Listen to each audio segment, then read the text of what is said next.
stuff that we do need to time our rituals around, see. And since it's in the energy of Sagittarius, that represents spiritual wisdom. So these are the things that expansion in that area. So these are the things that we, should cultivate during this full moon. When we do our rituals, this is the energy that we should be tapping into. We must understand that we must begin to rule with the authority of our royal spiritual lineage from the ancients of antiquity, the supreme energy from our universal perspective. We must first begin to acknowledge beyond doubt our heritage and then conquer our fears of failure. We have already qualified, or we wouldn't be at this juncture faced with such a dilemma regarding our fears.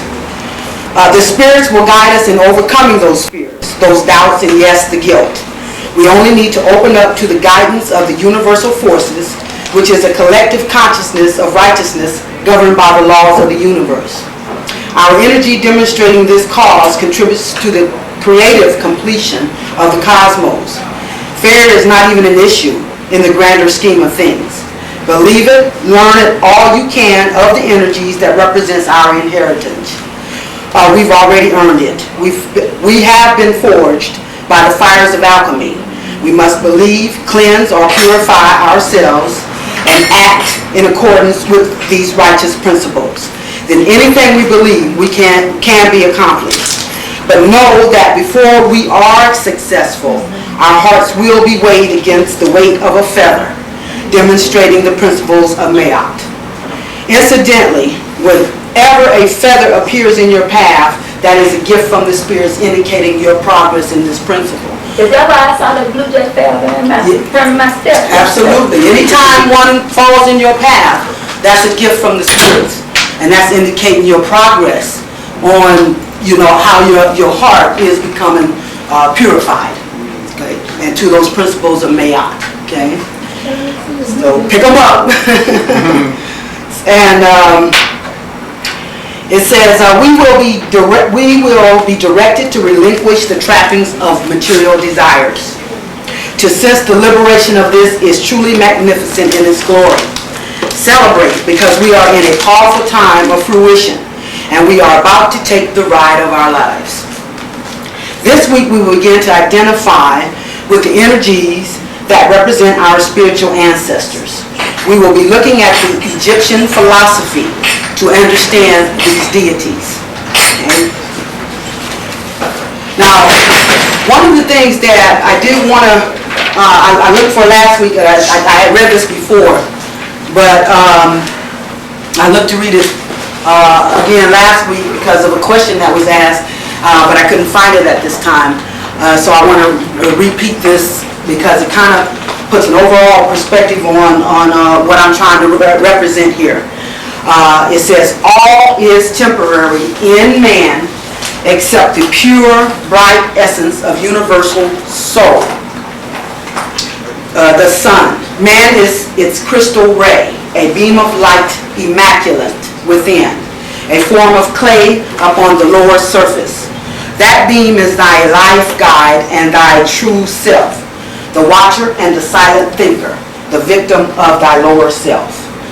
So if you can understand the full significance of what this is saying, it's still going back to what I've been saying all along about as above, so below, representing the dual principles that are unfolding here.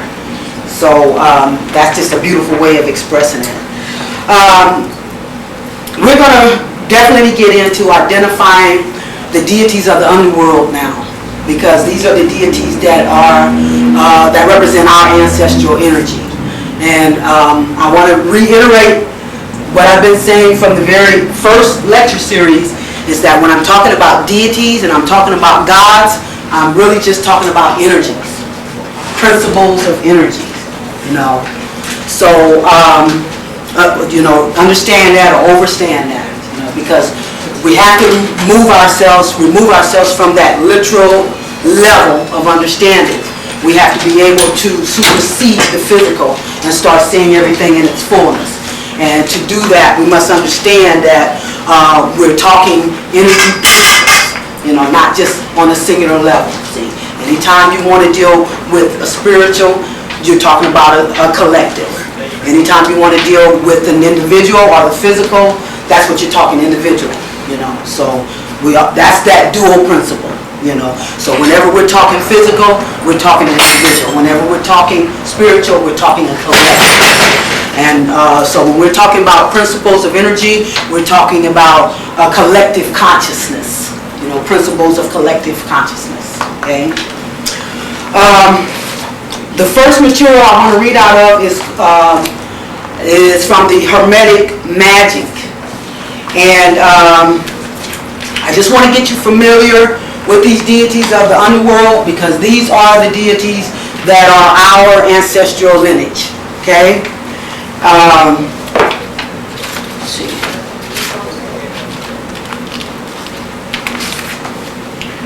And the first part I want to read says, in the cosmology of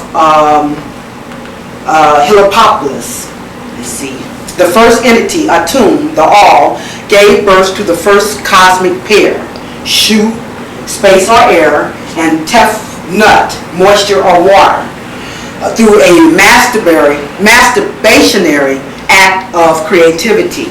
This pair then gave birth to Osiris, Isis, Set, Nephthys, and Horus, the elder. In the earliest times, the Egyptians faced the south for ritualistic purposes. The south is the direction from which the rising waters of the Nile come. This must have been the source of life of the earthly kind in any event.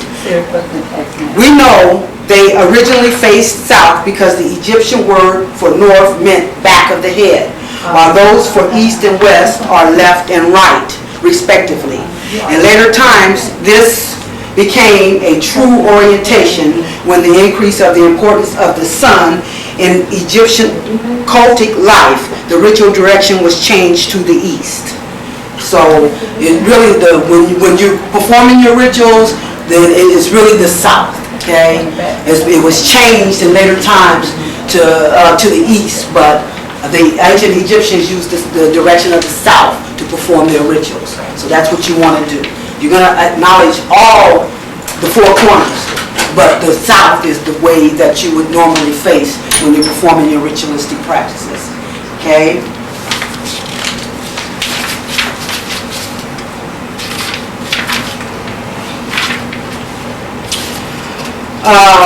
It says, these doctrines must be activated through the highest form of operative work of which you are capable. After this has been done, you must begin to create your own personalized doctrine based upon your operative and experiential work. Then and only then can you begin to teach your doctrine and thereby truly understand it yourself. So what we're saying here is, or what the text is saying here is that the doctrines that the ancient Egyptians followed, learn as much as that as you can. Learn about as much as that as you can. But as you begin to absorb that into your subconscious, then you will begin to form your own set of doctrines, your own set of practices, as you're led by your spirit to do that. There's no set anything, because right now we're all trying to find our own individual godhood. We're moving into the age of Aquarius, which means that we have to find our unique path and bring it to the table to make a whole. So there's not going to be one person to be able to tell you how to do that for yourself. Your spirit is going to be your best guide. Okay, that's just what that text is indicating.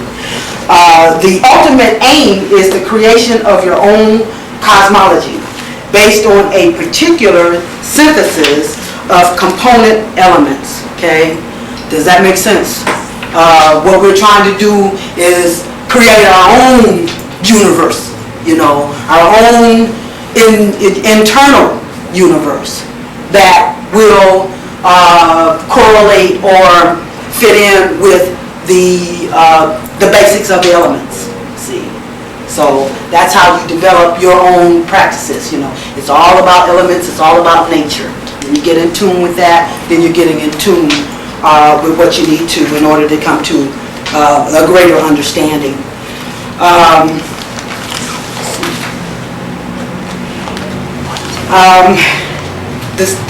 What I'm about to read now is really, it's called the first part of an epistle from Arabus to Ominous, translated from an unknown tongue. In the name of the firstborn son of chaos, who is intelligence, I greet thee from the land of eternal day.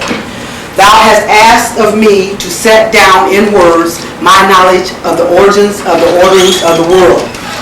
Herein are my thoughts, perfectly concealed. It is for thee to reveal and open them. What thou readers hear is but a continuation of what thou hast learned while thou didst dwell with me long ago. Before time began and before nature moved upon the face of the void, God, the mind, dwelt in darkness and solitude, as an egg in space was the mind. Even the mind knew nothing, for there was nothing intelligible. But at once the mind thought the first thought, and then there were two.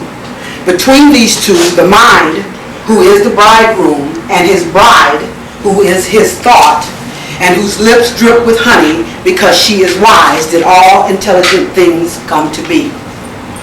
In their bliss, the mind and his thought, who dwelt with him, brought forth Myra offspring, though they knew them not.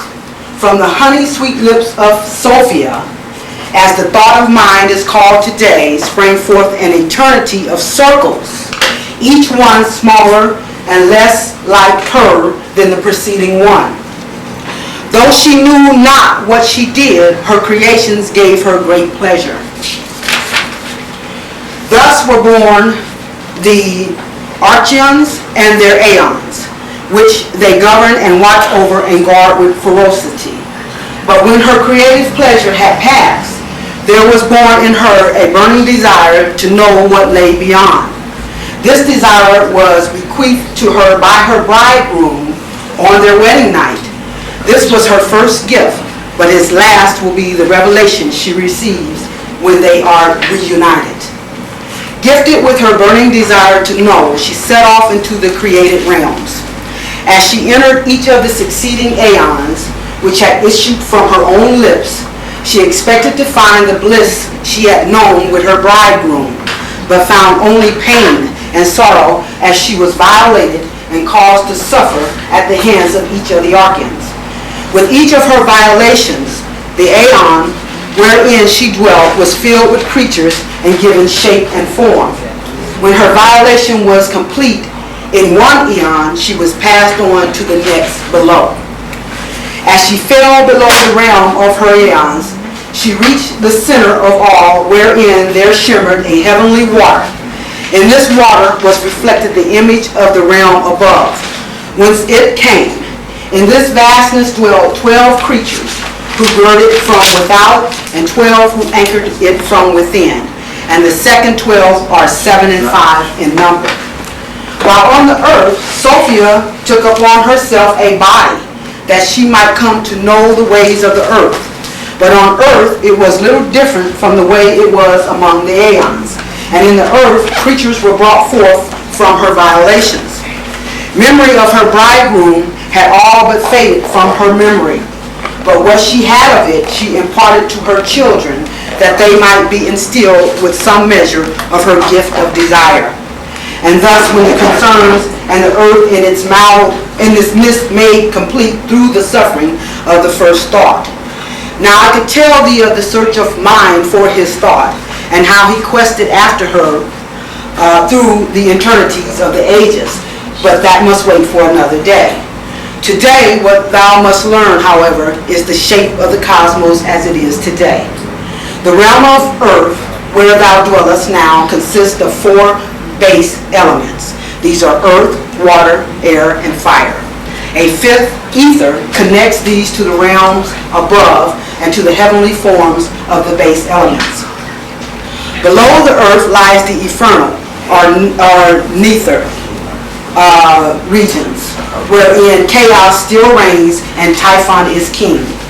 There are three chthonic realms: Hades, Erebus, and Tartarus. But above the earth stretches a great expanse of air. In this air dwell all manner of demons. At the outermost reaches of the aerial realm, the earth is wreathed by a halo of aether, and in them dwells a host of 365 demons. Beyond the ethereal realm, surrounding the earth, are 7 circles, each one outside the last. The first of these is inhabited by the moon, who is called the goddess Selene, whom the Romans call Luna. Then there is the realm of Hermes, or Thoth, whom the Romans call Mercury. Then there is the realm of Aphrodite, whom the Romans call Venus. Then there is the realm of the sun, who is also known as Helios or Ra, and whom the Romans call Sol. Then there is the realm of Ares, whom the Romans calls Mars. Then there is the realm of Zeus or Ammon, whom the Romans call Jupiter. And then there is the realm of Cronus, whom the Romans call Saturn. Beyond the reaches of Saturn lie the gateways to the supernal regions beyond. These are the 12 living creatures of the zodiac who rule over the realms below. But of the stars there are none more powerful than those we call the immortals, who never know death or decay.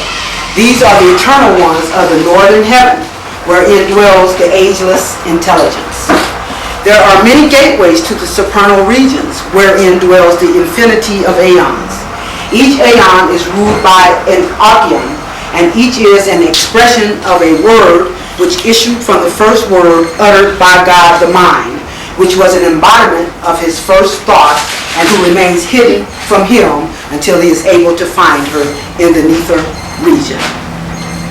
This is all I have to say at this time concerning the shape and nature of the world. Seek the mysteries.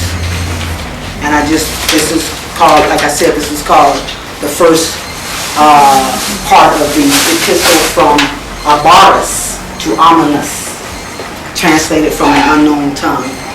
I thought that was kind of fascinating. If you were able to understand, follow me on that one, because from an operative viewpoint, it is most important to understand that the earth and earthly life is the focal point of Hermetic magic. Influences are chiefly drawn from gods, daemons, or angels dwelling in the elements, earth, water, air, fire, and ether, as well as the heavens or below the earth in the colonic realms. See? So this is just expressing the fact that we do have access, to magic. We can do that because it comes to us through, like you said, these elements, and we can access that realm. Okay.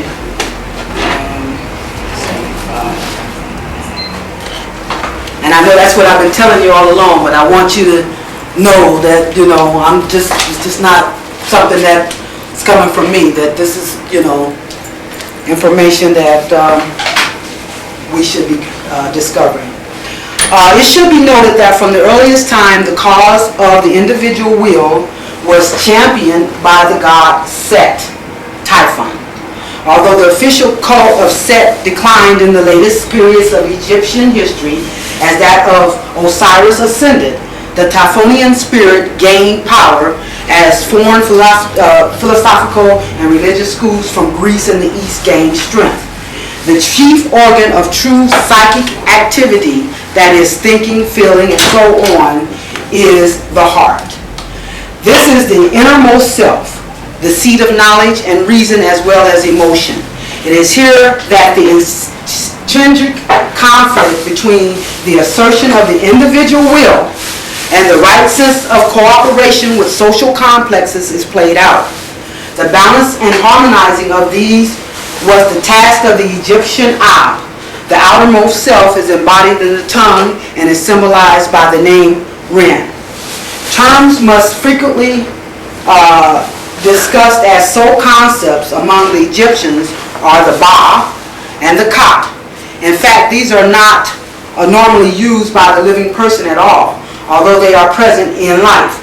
They only become active after death.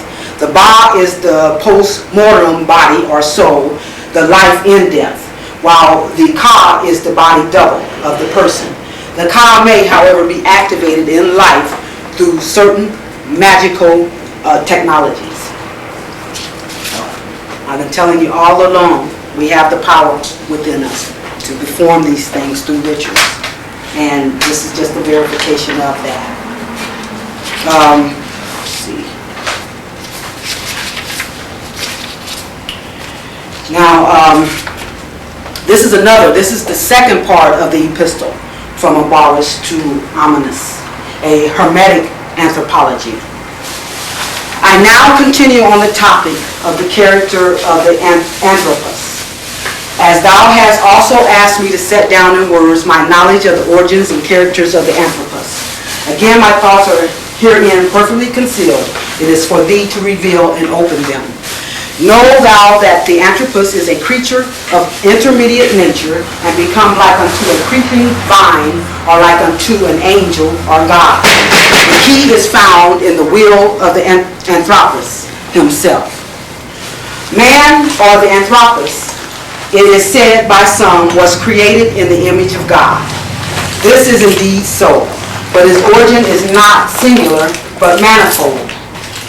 In the Anthropos is contained the seed of all possibilities, both physical and spiritual.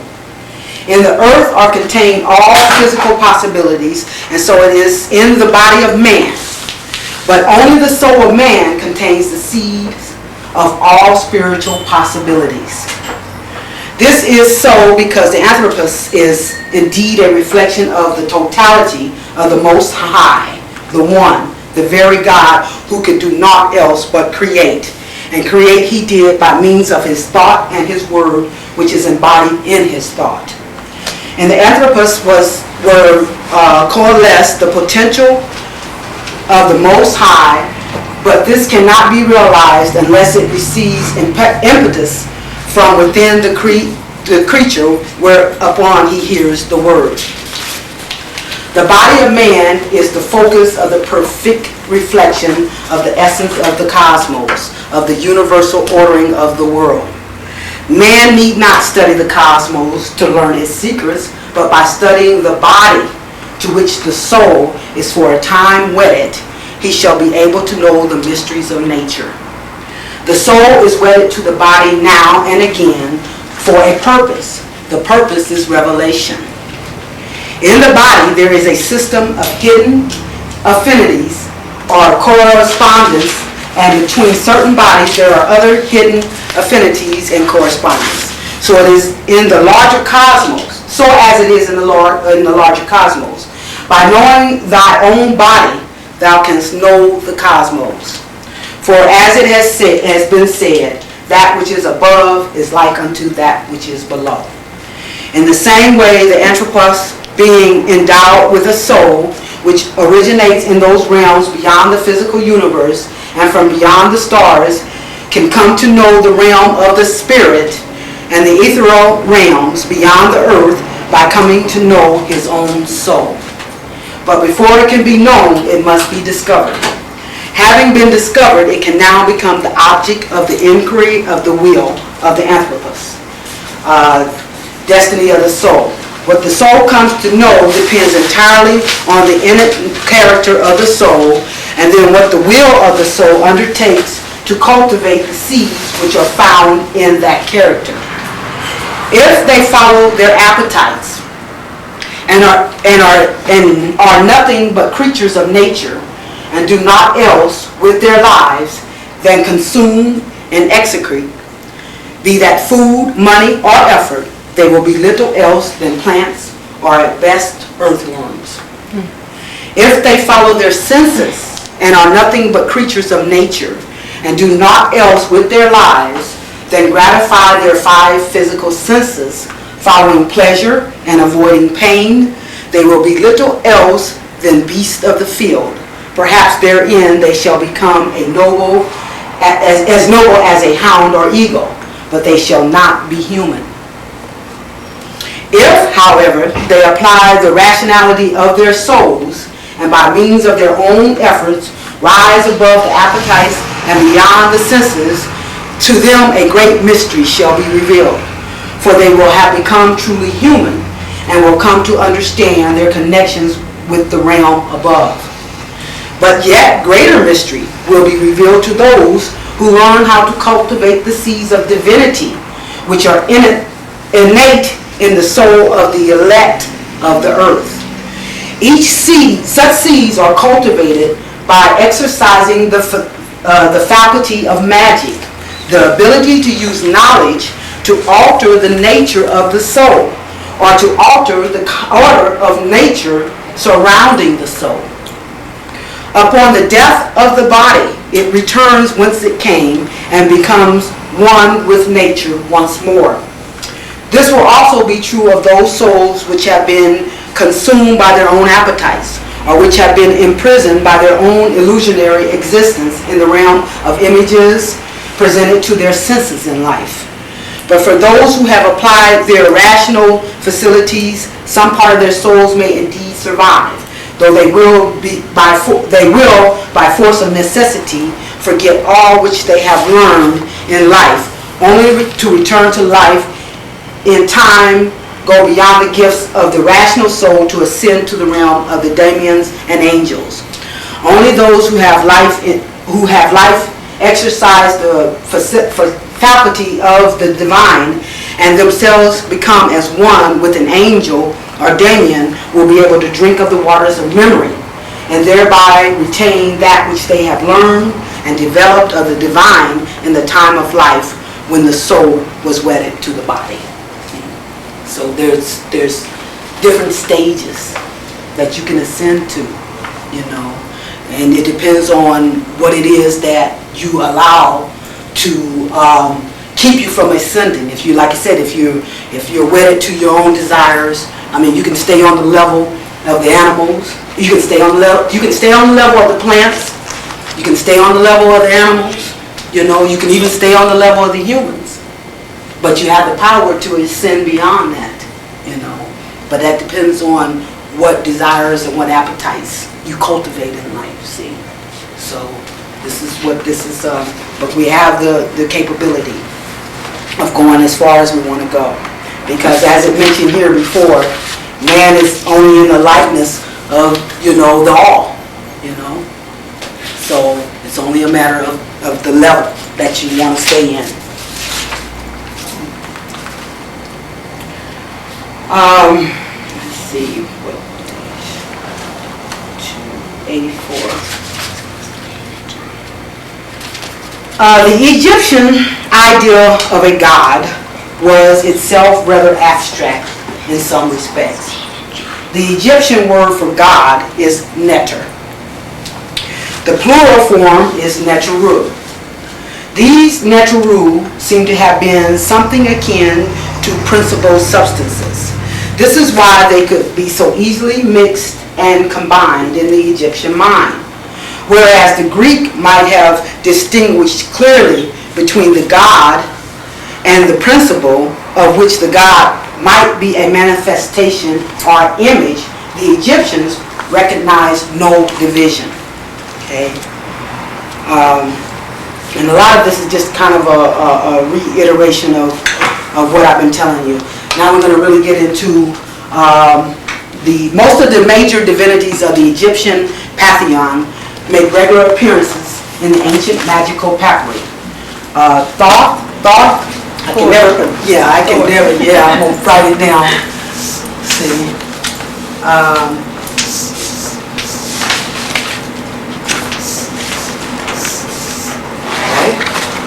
And that's really Tahuti. That's really Tahuti. Yeah, Tahuti. And right here in the book, Hermes. Right.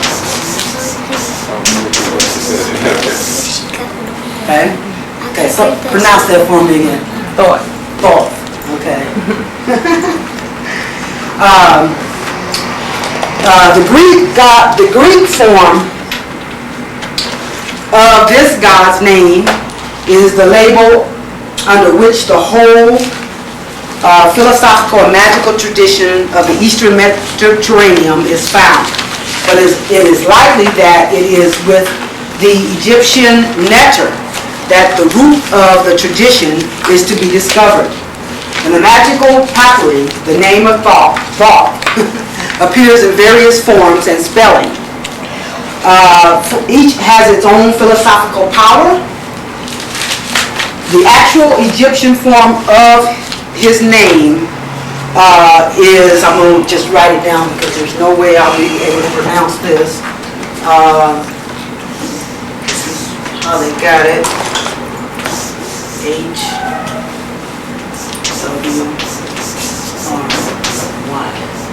Okay. He is closely associated with the moon. In the Hermopolitan cosmology, Thoth is clearly shown to be a god of intelligence and wisdom. He is the god of writing and of the magic of writing and of the spoken word. It is for this reason that the particular form of magic represented in the papyri is ascribed to him. Thoth can act as the great god in the literature of the magical papyri. His name is found in workings designed to provide release or liberation, as well as to reveal hidden things.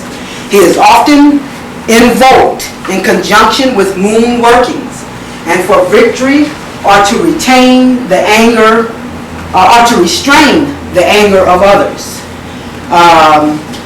In Operation 42, he's equated with and called the soul of darkness. Okay?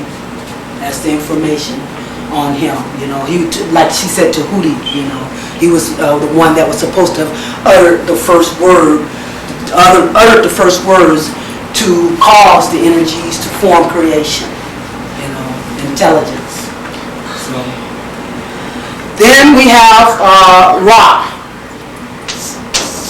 Here they have with the E, and in parentheses they have that's Helios.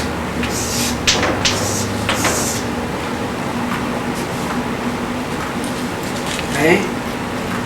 Ra is the god of the sun. The formula often occurs, it's PHRE is the formula they're talking about.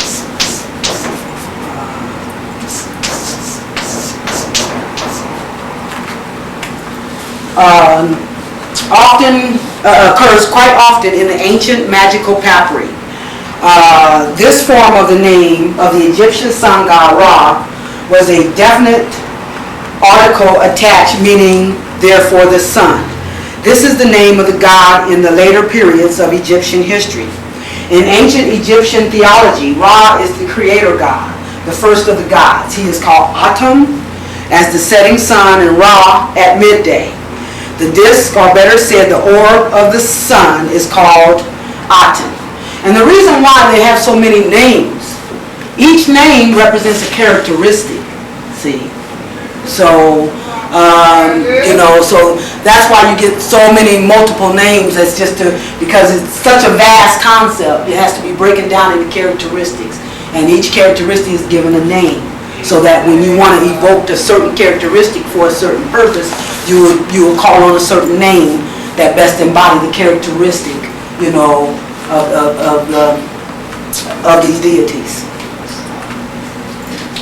That's why you have to start thinking in a holistic way. That's why we can't limit ourselves to the idea of this one, you know, one particular, you know, we have to supersede the literal, the details, and be able to think of things in a conceptual way, you know, because it's bigger than just one detail.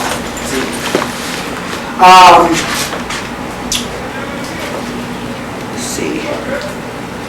Ra is clearly the god of creativity and the originator of motion and change in the cosmos.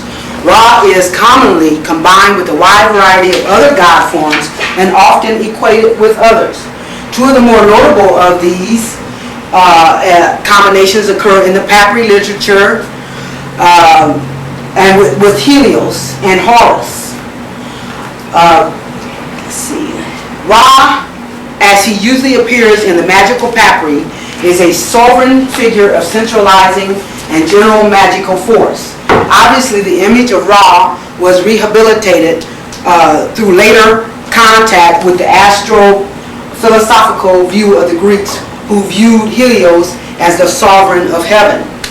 If Thoth, Hermes, is the synthesizer of Hermetic tradition, Ra, Helios, is the symbol of the focus of that synthesis. You understand what was said just then? In other words, this is the energy that is put out through the thought or the intelligence, is focused and filtered through the entity that represents the sun. See, just like the sun represents, for us, it represents our heart. So that is like it pumps the blood through the bloodstream. See, so that's the same way the sun pumps the energy through the universe. See, so it's the synthesizer. And then the next one we're going to talk about, of course, we're all familiar with this one.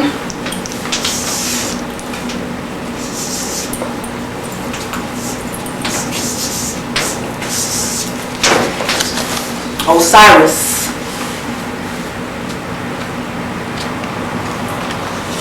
In the common religion of the Egyptians, at the time of the writing of the magical papyri, no god was more important than Osiris. This dominance is not reflected in the ancient papyri, however, since not only foreign gods, but also diverse intra-Egyptian religious fractions, such as those of Thoth and Set-Typhon, were even more strongly represented. The name of Osiris generally appears in the Greek form in the old papyri as Osiris. The actual Egyptian form of the name is, I'm going to write this one down. It's, yeah, this is where they got it here. USYR. Various magical forms of the name obviously derive from Various magical forms of the name obviously derived from originally Egyptian words or phrases are incorporated as magical formulas in the papyri. See, Osiris the Beautiful. In the ancient Egyptian pantheon, Osiris eventually became a sort of supreme god. But this development was slow and never quite complete. Oddly enough, Osiris was originally a foreign god imported from the Semitic world at an early date. His chief function involved the agricultural cycle of birth, life, death, and renewal. In this capacity, he also became a god of the underworld and of the dead, himself a sort of deified mummy. Magically, Osiris is usually connected with the underworld or the world of the dead. The clearest example of how Osiris functions in the magical text is found in PGM, which I don't know what that means. This is an operation to restrain or banish things. There, the magician is told to engrave his desire on a lead plate from a cold water channel, and to do this late in the evening or in the middle of the night. The plate is to be tied to a cord and thrown into deep water. The text written on the plate commends the matter at hand over to Osiris to deal with. It is an interesting development of Osiris. His name comes from the Egyptian Hapi, a combination of Osiris and Apis, who is the lunar bull of the West or of the underworld. Tradition has it that what's that? Some of these words, I am having trouble getting the pronunciation of P-T. What's that? Is that Ptah? No. Ptolemy? Yeah. Ptolemy. Okay. That's it. Established the worship of Serapis as a god of the underworld, which both Egyptians and Greeks could worship in common. Okay. That's Osiris.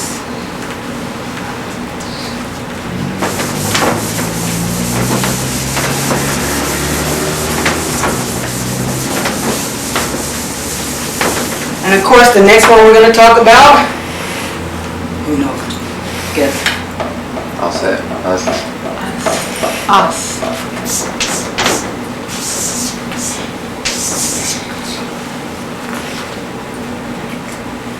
Isis is another highly popular deity in the late Egyptian period, who is relatively rarely mentioned in the magical papyri. Her name appears in the papyri in the form of Isis. One magical papyri mentions several of her secret names, and they've got a whole list here of names for which she was called. For most of the ancient Egyptians, Isis was their greatest goddess. She personified the force of life and the feminine power to give life and to renew it. Perhaps the most frequent mention of Isis comes in her connection with the black swath of cloth used to blindfold the magician for certain workings. This is called the Black Isis Band and was originally supposed to be taken from a cloth used as drapery on statues of the goddess. In operations in this book, she is sometimes mentioned in connection with Osiris. She is supposed to have been, a counterpart of Osiris. She is connected to the star called Sothis, the rising of which signals the annual rising of the Nile, the full moon, and it is mentioned that the Agathos, Damien, permitted her to rule the entire Black Land. Okay.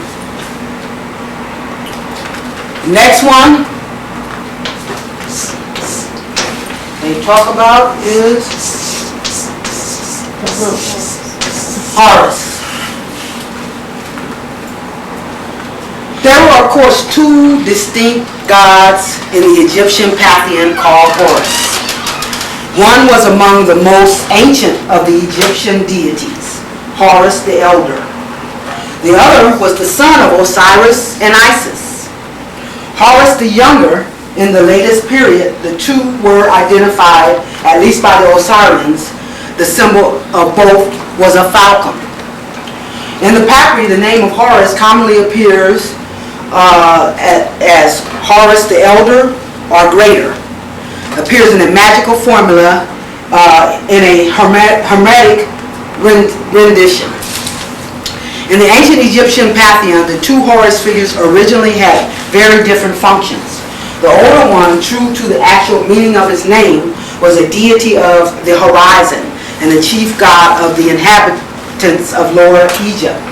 Horus, the younger son of Isis, seemed to have been engendered simply to avenge the death of his father, Osiris, who was killed by the eternal Set. Reference to Horus was surprisingly rare in the old papyri. Most of the time when he is mentioned, it is simply to evoke a mystic situation in which he plays a part, such as his fight with Set. Okay? And then the next one they talk about is Amun. Okay? And in parentheses,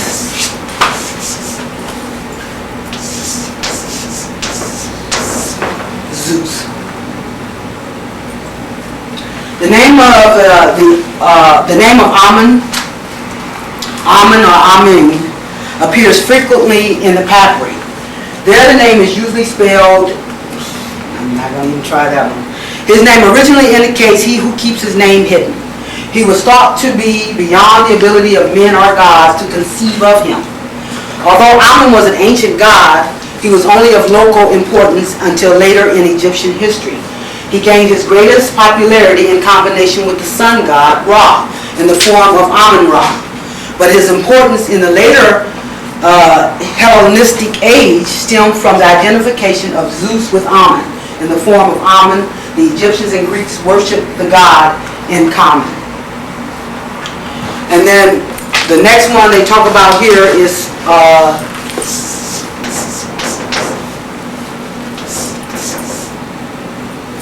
Sekhmet.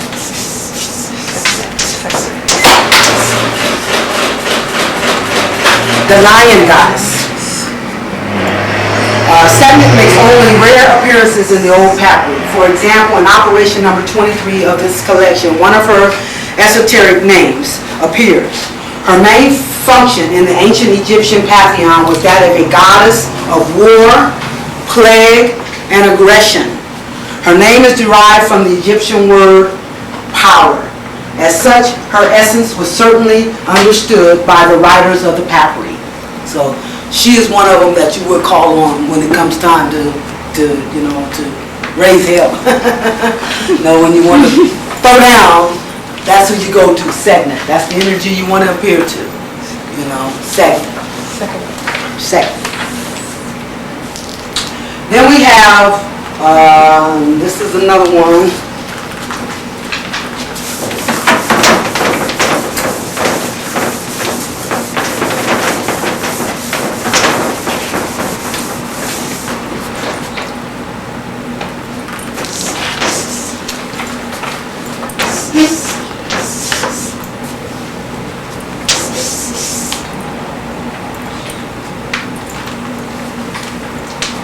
Anybody want to try that one? Which one? Oh, canoe? This one? Oh, yeah, this is the end here.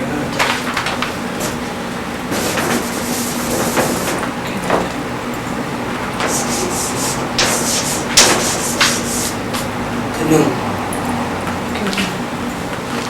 Canoe was one of the oldest gods worshipped by the Egyptians. His chief seat of worship was at Elephantine in the Upper Egypt. Compared to his diminished popularity in the latest phase of Egyptian history, his name occurs quite frequently in the magical papyri. There his name appears most often, and this book it appears in operation number 44. His continued importance in the magical tradition reflects the permanent power of Khnum as a total god, the primal shaper of life and of the gods themselves. He is also the creator of humanity. He is often depicted creating a man as a potter turning the human form on a wheel. It is his function as a maker, as a creator, which is most important to the Hermetic magician. And then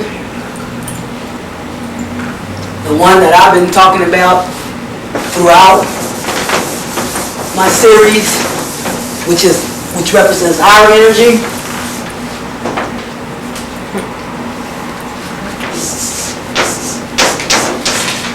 Set.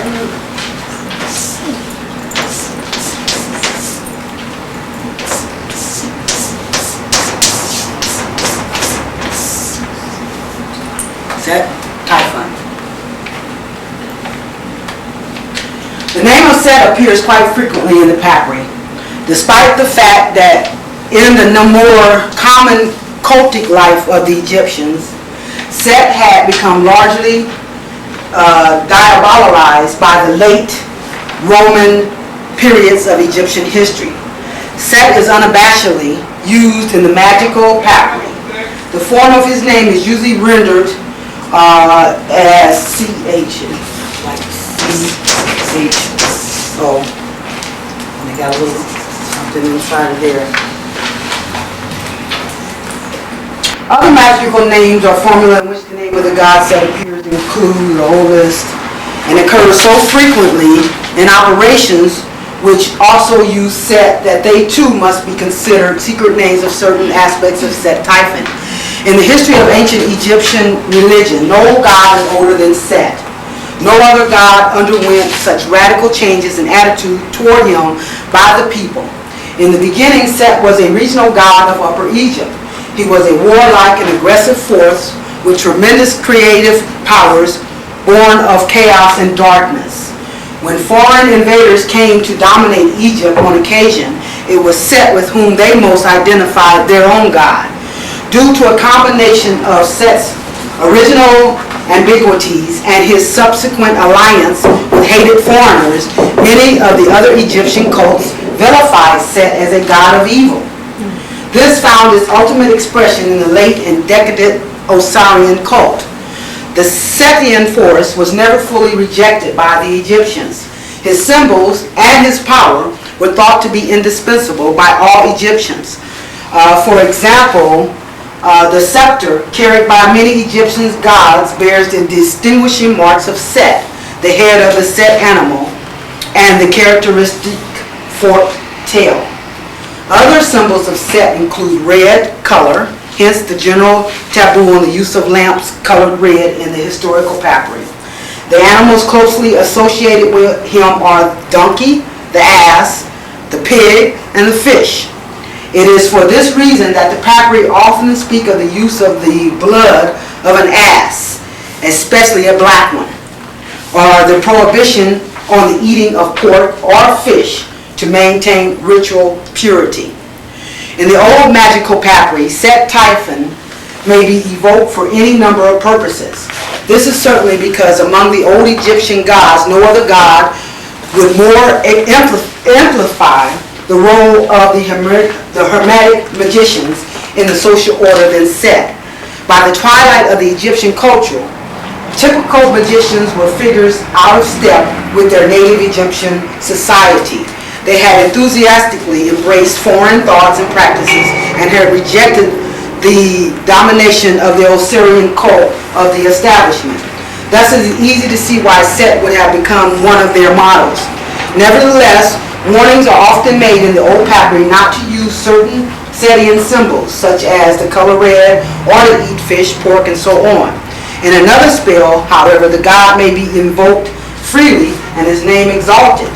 This shows as much as anything the degree to which the magicians were free of normal moral constraints and just how much they considered their craft a pure technology. Okay? And so these are the main ones. These are the main deities of the underworld that are mentioned here. You know, and I just wanted to give you some background or some type of understanding of what they represent, how they came forth.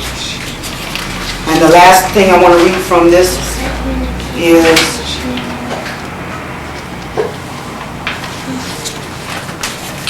generally the ancients believed that the magical arts were things that must be revealed to humans by means of some divine communications in the first instance, and then something that had to be carried on along secret lineages from their point forward in time. It was the art and science of the gods and goddesses themselves, and it was supernatural in origin. Magic made use of the principles of the cosmos and was the means by which the gods and goddesses were able to create and to some extent guide the development of the world. For the ancients, the art of magic was a matter of applying mysterious principles revealed to the magician either by a teacher or directly by a god or other occult source. Its practice was limited to gods themselves and to the elect of this terrestrial sphere. This was because those who were not elect simply could not make magic work. It was not only a matter of what you did, it was also a matter of who or what you were and what you had become through initiation and or election. For the ancient Hermetic magicians, the ultimate aim of their pursuits was certainly not simply catching thieves, obtaining lovers, or protecting themselves from demians. Operations of this kind was basic laboratory experiments as in chemical engineering. The discovery and realization of the highest of principles may be the aim, but practical experimentation can be the foundation and proving ground.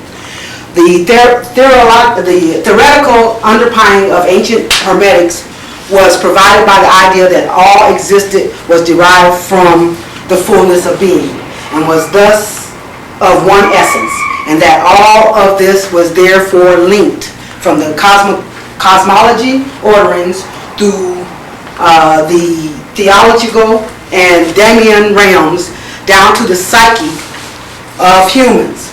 Gods and cosmos are linked. Discovering ways to work with the hidden linkages was the essence of initiation and magic. These principles are hidden from the mundane mind by reason of the lack of the mundane mind's ability to perceive them. Although logic and reason is able to bring one close to an understanding of this higher reality, it alone can never cause one to realize and have true knowledge of it. This is because although the highest and lowest worlds may be similar in structure, as above so below, and be linked by hidden correspondences, they are still different in kind.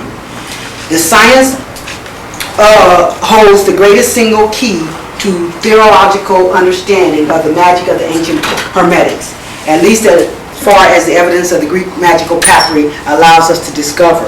Magic works chiefly on the basis of a theory of complex correspondences between elements in the supernal realm and the mundane world. This was the basis of all the occult sciences, astrology, alchemy, and so on, and the basis of famous Hermetic dictum, as above, so below.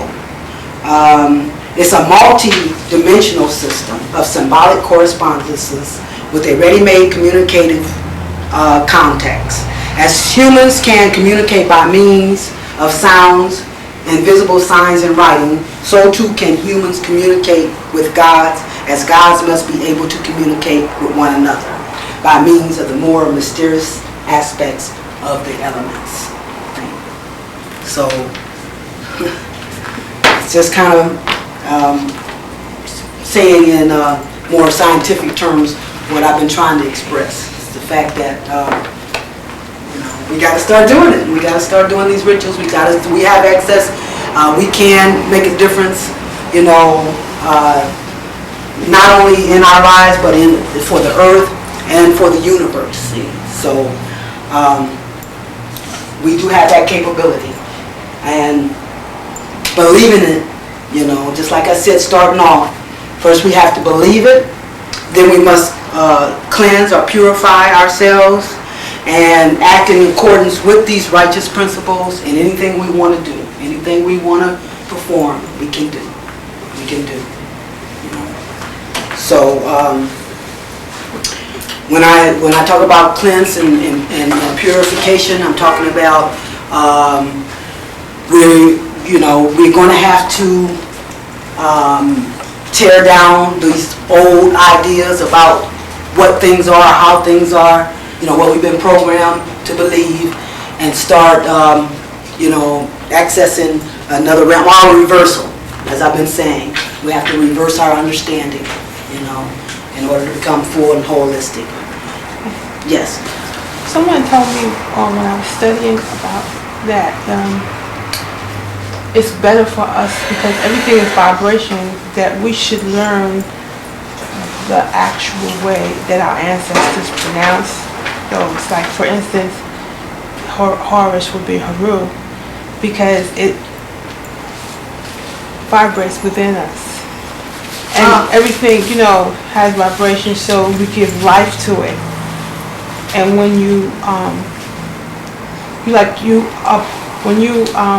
like if you say, help me out. Me help you, all right. If you say Horus, or you're like giving credence to and helping to keep their thing alive. Am I saying that right? Yeah, I guess you are. And did you want to add something to that? Yeah, understanding what you're saying and taking it with that. It goes back to when you first come into this ancient way, and how it's been passed on and how it's been perverted through, you touched on this earlier, how it's been perverted through present day systems and their misuse, and they're attacking spiritual forces, turning into people, turning the name backwards and forward, right, and then giving it back to you So in other to words, I'm turn saying into a reconnection, we need you have to go back to the ancient to way. empower it, we have to Empower empower yourself. ourselves by Right, and you can doing use it through the like for ancient way. instance, when you say Isis, it's really us, Us. and Horus would be her rule. Yeah. But the key thing is, like she said, though, before we can, we You have have to to do learn it. it, you have to relearn it. We have to relearn it, and at the same time, before we start really using it, we have to cleanse, purify, and holistic, and begin to become one with that holistic thing before we get back into it, because ancestral energy and spirit, those things look at us as now disconnect. So now we have to cleanse, purify, holisticize. Well, I'm saying Intake. that at least we need to be aware of that it exists in another form. Yes. The essence of this is that in the time that our ancient ancestors have been here, they are known. Because in the process of 2160 years that we have to go through one sign, reincarnation previously was like from 100 to 200 years for each person. So now the karma has been erased and we no longer have to reincarnate. So we are making out a new karma now. Right. So when you are praying to the ancestors, you're praying to yourself. Right. Because you have reincarnated. The ancestors have reincarnated in Through- you. right. So the ones that are trying to raise their spiritual values, it's locked in your subconscious. Right. And you are the I am Right. that I am. Absolutely. And that means we are the creator Right. of what we're trying to, see, we have to understand, we have to look at principles, you guys. And it's so that we are not tied to these literal details.